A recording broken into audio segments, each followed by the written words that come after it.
Thank you so much. Mr. Secretary, approximately how many illegal aliens in this country or here on asylum have direct ties to Hamas, to Hezbollah, to the Islamic Jihad, or the Islamic Revolutionary Guard Corps of Iran? Senator Marshall, let me assure you that individuals that pose a risk to our national security are our highest enforcement priority. The safety and security of the American public. Do you have any idea how many numbers, what those numbers are? Is it tens, is it hundreds, is it thousands? An individual who poses a risk to our national security is our highest enforcement priority.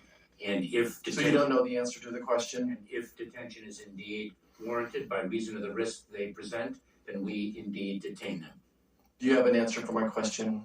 I believe I have answered your question. No, sir, you didn't. I asked you how many have direct ties to Hamas, Hezbollah, Islam Jihad. Senator, if an individual is identified as having a nexus to one of those organizations, we would consider them a risk to our national security and take appropriate enforcement action to include, for example, detention and removal.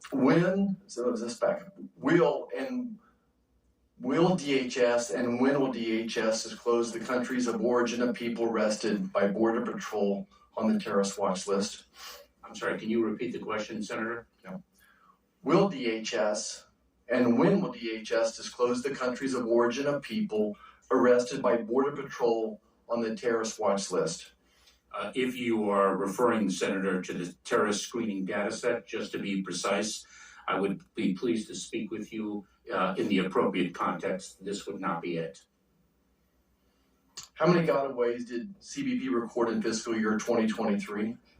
I believe, Senator, that number is over 600,000, and as I'm sure you are well aware, the phenomenon of gotaways is something that has been a challenge for the Department of Homeland Security for decades. In fact, it is a powerful example of a broken immigration system. Thank you. I want to talk about Chinese nationals for a second. Would you agree with me that over 18,000 Chinese nationals, many are military-aged young men, have illegally crossed the southern border in fiscal year 2023? Senator, I don't have the precise number, but as I said, individuals who are encountered are placed into immigration enforcement proceedings, and if they qualify for asylum, with all due respect, you would agree it's over 18,000, though. I do not have the number at my disposal. Do you know where the Chinese nationals are settling, where they're working, why they're here? How do you follow them? Senator, if an individual has fled China and seeks asylum and qualifies for asylum, for example, if they fear persecution, I understand by reason of their membership in a particular social group. How do you follow them? That's not my question. How do you follow them? Do you have a heightened concern for these people? So, Senator, if an individual poses a risk to public safety or national security, they are deemed a priority and can be placed in detention if the facts so warrant. If indeed we determine in the exercise of our law enforcement discretion that detention is not required because they do not present. We understand all that, Mr. Secretary. Thank you. I want to go back to gotaways. I'm sure you'll agree with me that under Mr. Biden, that at least 1.7 million gotaways have evaded apprehension at our border. How many of these known gotaways have convictions in their prior country for rape or murder? How many of these known gotaways have been prosecuted and deported?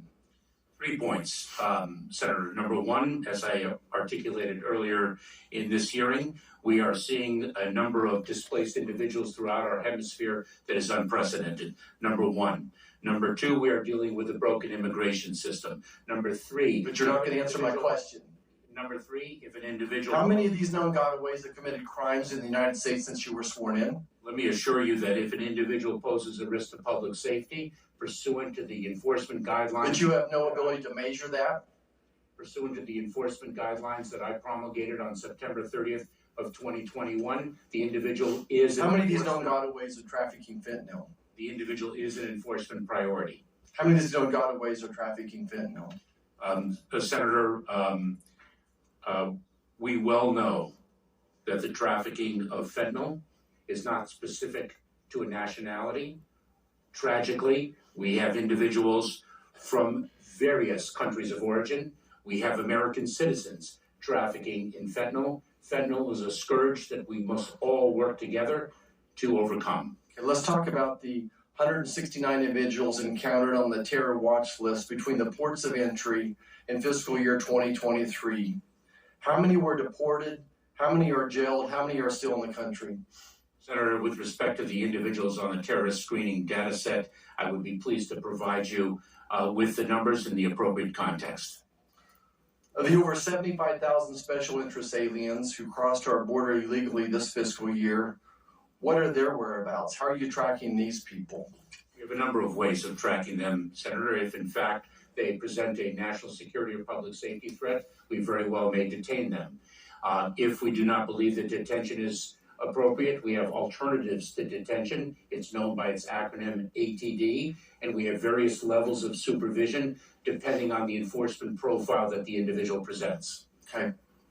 The folks back home, when they look at the evidence, they see that the DEA seized over 380 million doses of fentanyl in 2022. 73,000 Americans died for fentanyl poisoning in 2022, mostly young adults, school-aged children, and that 90% of the fentanyl comes from our southern border. Considering that just last month, our Border Patrol had almost 270,000 encounters, including 75,000 special interest aliens. Do Americans feel they're more safe today or less safe today under the policies of this administration? Senator, we are taking it to the cartels, to the traffickers of fentanyl in an unprecedented way, with more resources and more efficient and productive operations than ever before. But you would agree with me that Americans feel less safe today than they did before the start of this administration. And your testimony has always solidified the view that American people, that they don't have confidence in the job that you're doing. This is why I believe the defining issue in this next election is going to be exactly this. Are our families safer today than they were 3 years ago? Thank you. I yield back. Thank you, Senator Marshall. A little bit of house